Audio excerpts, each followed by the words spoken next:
Myanmar rejects international condemnation. MOU on both divides remains, and Sarawak MELEXIS inks integrated chip production MOU. Those are the headlines for tonight. Good evening, ladies and gentlemen. I'm Muhammad Yusuf, and this is TVS Nightline.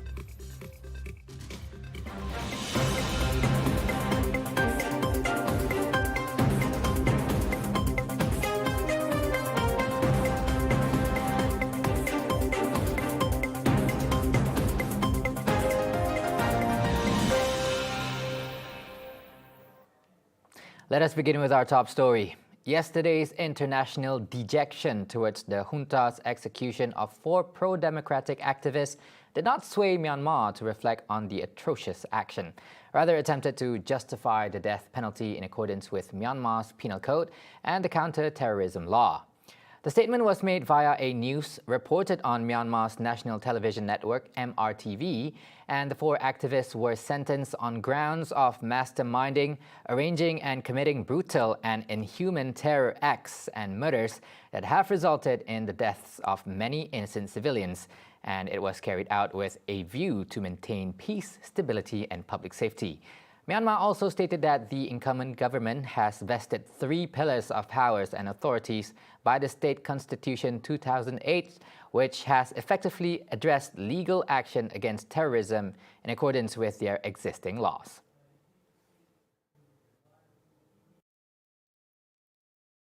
The ministry cautions that such concerns and criticisms on the Myanmar government's legal actions could be tantamount to interfering in the internal affairs of the country and indirectly abetting terrorism. Therefore, the ministry strongly protects and rejects such one-sided statements that neglect the deaths of numerous innocent lives and injuries, as well as destruction of education, health and economic infrastructures. The death sentence of the 4 pro-democratic activists has triggered international condemnation by the US, Malaysia, Britain, Australia, European Union, EU, and the United Nations UN.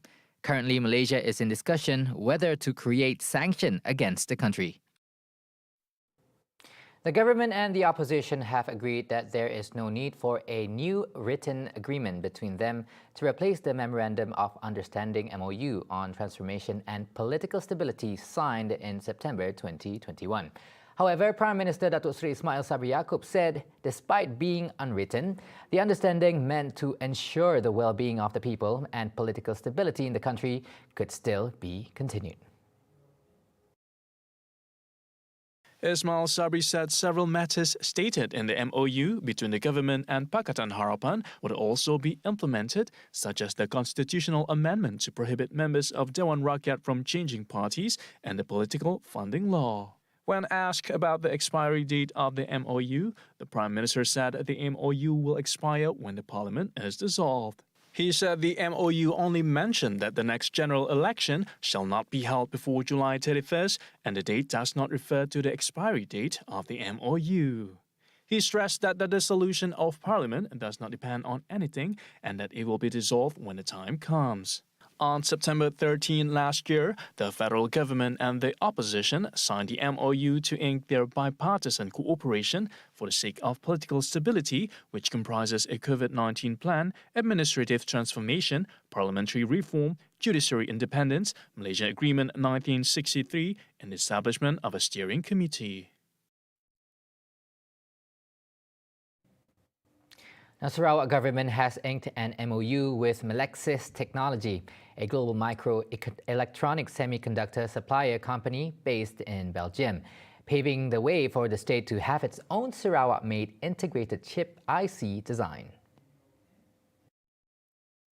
The signing of the MOU took place in Tersendelo, Belgium, where Sarawak was represented by its Ministry of Education, Innovation and Talent Development and witnessed by Sarawak Premier Datuk Patinggi Tan Sri Abang Johari Tun Openg, who is on a week-long working visit to Europe and the UK. As a chip designer and solutions provider, MELEXIS Technology has been part of the existing XFAB Chips Foundry at the Samajaya Free Industrial Zone that produce chips for use in wide-ranging applications, including automobiles. The scope of the MOU includes cooperation in IC design and semiconductor talent development in Sarawak as part of the state's Innovation and Talent Development Program. The Premier, in his brief address before the signing, expressed his belief that climate change and the phasing out of combustion engines in automobiles would see the migration of chip designs to conform to the new needs of the energy transition market. He said the collaboration was crucial and a step in the right direction to enable Sarawak and the world at large to benefit from the chip design development that might originate from Sarawak in the future. He added that talent development is also important to cultivate a strong R&D climate in chip design technology in Sarawak. He said as Sarawak, particularly Kuching, turns toward the development of an autonomous rapid transit ART system powered by hydrogen, R&D would undoubtedly become the main feature of the new form of public transport. Among those present during the ceremony were Deputy Premier Dato' Amar Awang Tengah Ali Hassan, Minister of Education, Innovation and Talent Development Dato' Roland Sagahui In, and his deputies, Dato' Francis Hardin and Dr. Anwar Rapai. Later, the Premier and his delegation proceeded to the port of Antwerp-Bruges, where another MOU would be signed for the proposed development of a new port in Kuching. In the same development, Abang Johari has launched a study to build a new deep-sea port in Tanjung Embang, located at the mouth of Sungai Sarawak in Kuching. The study will be conducted in collaboration with the Antwerp Port and Helpline Berhad after an MOU was signed by Abang Johari and Antwerp Bruges Port in Belgium on Tuesday, July 26. The port will be equipped with the latest innovations in the management and services, which will incur lower costs and high efficiency. The Premier also stated that the Tanjung Embang Peninsula will be developed by the Asar Group, an investment holding company wholly owned by the Sarawak government. The construction of the port will involve a total area of 109 square kilometers.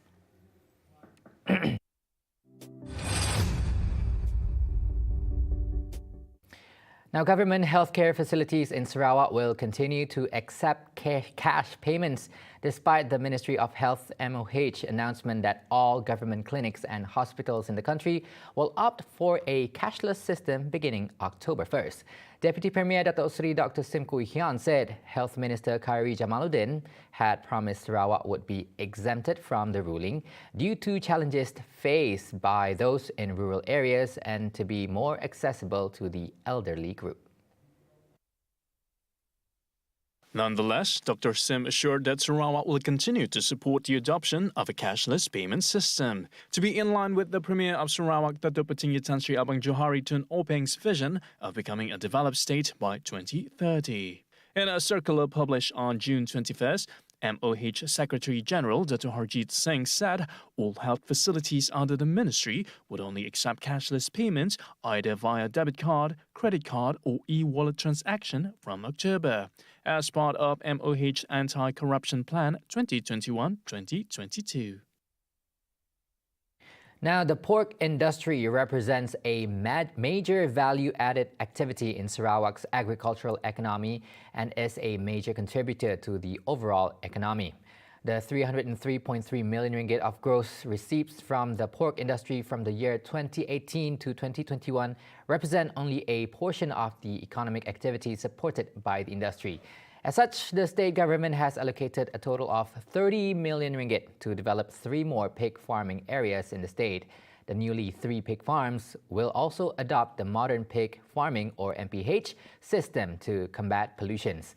Now, earlier today, we had the opportunity to speak with the Department of Veterinary Services DVS Sarawak Dr. Adrian Susit Ambud on safe pig farms management. So, in Sarawak, we identified 3 areas for pig farming area. One is existing one at PFA Pasir Puteh, Simunjan, which produce more than 100,000 porkers a year, valued about 100 million a year. So this is the industry that contribute to the net exporter of food by 2030. The other one is approved by the state government now is a pig farming area, Selangau, about 230 hectare. And the third one is also extension Samarakan, Bintulu, a new area, Samarkand Bintulu, also identified as pig farming area.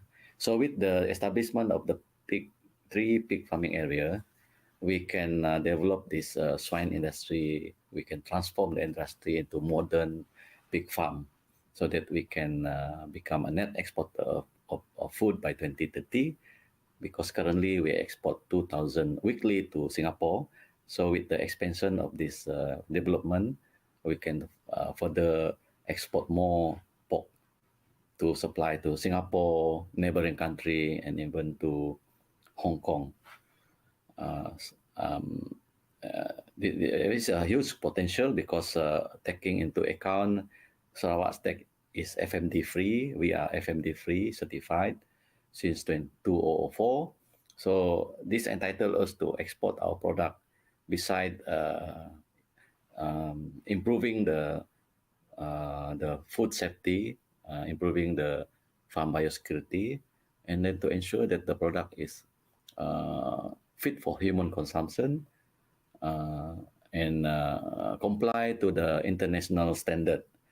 If we want to export our product, we need to comply with the international requirement so that they are confident of our product is of healthy and fit for human consumption.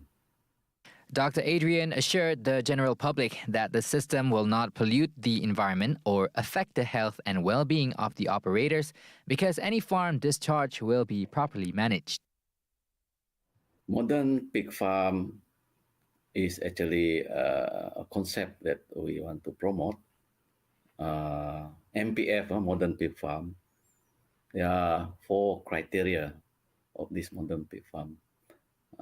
First one is closed house system. Closed house.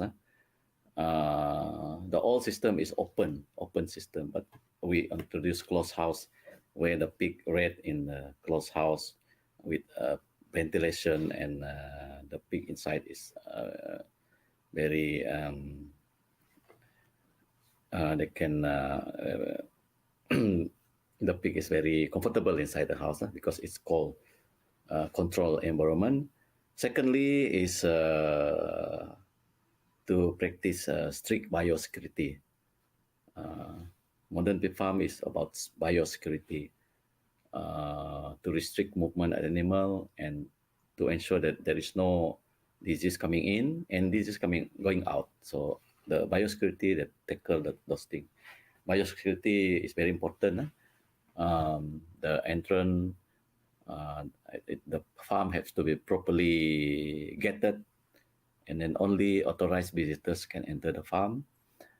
They have to change clothes and they have to maybe take bath before they enter the farm. That is to ensure the farm is free from animal disease. So number 3 is good animal husbandry practice. Good animal husbandry practice cover of good management, health management, herd health management, also animal welfare also inside, and then the third one is zero discharge. Zero discharge means waste management, where the waste from the pig is properly treated with zero discharge, or they have their own waste management system to ensure that the waste from the pig does not pollute the environment. So we want to ensure is environmentally friendly farming, does not pollute the river and so on. Coming up right after the break, Assemblyman gets 13 years and whipping for rape, and Saudi unveils zero carbon vertical city. Right here on TVS Nightline. Stay tuned.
This is TVS Nightline. Now, Trono Assemblyman Paul Yong Chu Kyong was found guilty of raping his maid in 2019 and was sentenced to 2 strokes of the cane and 13 years jail. The Trono Assemblyman was tried under Section 376, Subsection 1 of the Penal Code, where the High Court Judge, Dato' Abdul Wahab Mohammed, passed down the verdict after finding the defense failed to raise any reasonable doubts. The transgression happened in July 2019 at his home in Marudesa Park between 8:15 p.m. and 9:15 p.m.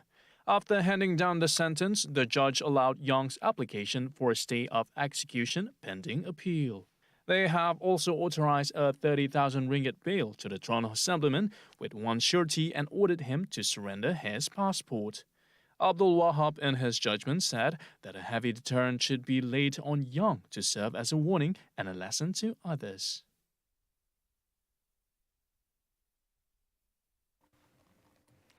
Now, the government today tabled a proposed amendment to the federal constitution to prohibit members of the Dewan Rakyat from changing political parties, with the aim of ensuring political stability and preventing the country from facing a continuous political crisis. Prime Minister Datuk Seri Ismail Sabri Yaakob, when tabling the Constitution Amendment, Bill No. 3, 2022 at the Dewan Rakyat today said, the proposed amendment is also aimed at giving a clear message to all members of the Dewan Rakyat to uphold and stick to the principles of the party that they represent. Adding to that, the historic constitutional amendment was made to protect the mandate given by the people during the general election and the trust placed on the members of the Dewan Rakyat. The Prime Minister is also confident that the bill is capable of stopping any elected representative from changing parties without any valid or reasonable excuse, hence ensuring political stability in the country for the long run. To prove a point, Ismail Sabri said the cabinet had agreed to make the constitutional amendment relating to the anti-party hopping a reality. As such, he hoped that the bill will be passed with the unanimous support of lawmakers, adding that it will take no less than 2/3 of the House or a minimum of 148 votes to pass the bill. Despite the major global constraints and challenges following China's implementation of its zero-COVID policy, Malaysia will continue to have collaborative diplomatic, trade and investment relations with Regional Comprehensive Economic Partnership (RCEP) members. Senior Minister and International Trade and Industry Minister Datuk Seri Muhammad Azmin Ali said the ministry took note of the many reports and studies published on the trade moderation or dampening resulting from the policy. However, he said the country had continued to record an encouraging trade performance up to the middle of this year following the signing of the RCEP. Sudah tentulah pergerakan dan penutupan sempadan itu memberikan kesan kepada facilitation of trade and investment di antara negara China dengan negara-negara anggota RCEP. Namun seperti yang saya sebutkan tadi, kalau kita melihat trade performance bagi negara kita pada bulan Jun ini, ianya berlaku peningkatan sebanyak 43.4% kepada 270.39 bilion ringgit.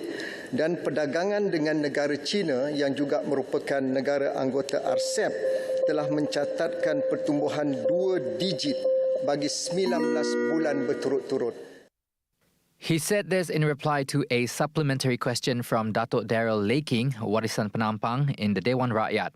Daryl wanted to know the extent to which China's zero-COVID policy had affected Malaysia's trade with its RCEP partners. He originally asked on the impact on the nation's trade since the RCEP agreement came into force in Malaysia in March and the industries currently being prioritized by the government. Muhammad Azmin said Malaysia continued to post encouraging growth in the April-June period following the signing of the Regional Trade Pact on March 18th this year. In April, Malaysia's total trade surged 21.3% on a year-on-year basis to 231.44 billion ringgit, with exports increasing 20.7% to 127.49 billion ringgit. The trade and export figures continued to rise in May to 228.37 billion ringgit and 120.49 billion ringgit respectively. Manakala pada bulan Jun 2022, negara telah merekodkan nilai tertinggi bagi perdagangan ekspor dan import pada tahun ini, di mana perdagangan meningkat 43.4% kepada 270.39 bilion ringgit berbanding tempoh yang sama pada tahun lepas. Terima kasih.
This is TVS Nightline. Now onto some global updates.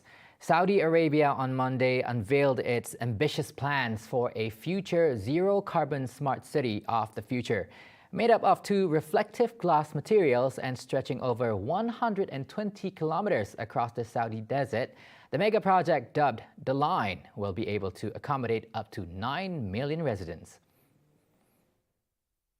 The line was first announced by Saudi Crown Prince Mohammed bin Salman in January 2021. The linear city will be constructed vertically without roads or cars and run purely on renewable energy. In place of the roads would be a high-speed rail with an end-to-end transit of 20 minutes. The designers said the structure will maintain an ideal climate year-round, but not everyone was as keen of living in the dystopian structure. The prince had said last year that the project's infrastructure would cost $100 billion to $200 billion, with recent estimates expected to breach $100 trillion upon completion. The line is part of the NEOM City project, the business zone aimed at diversifying the economy of the world's top oil exporter.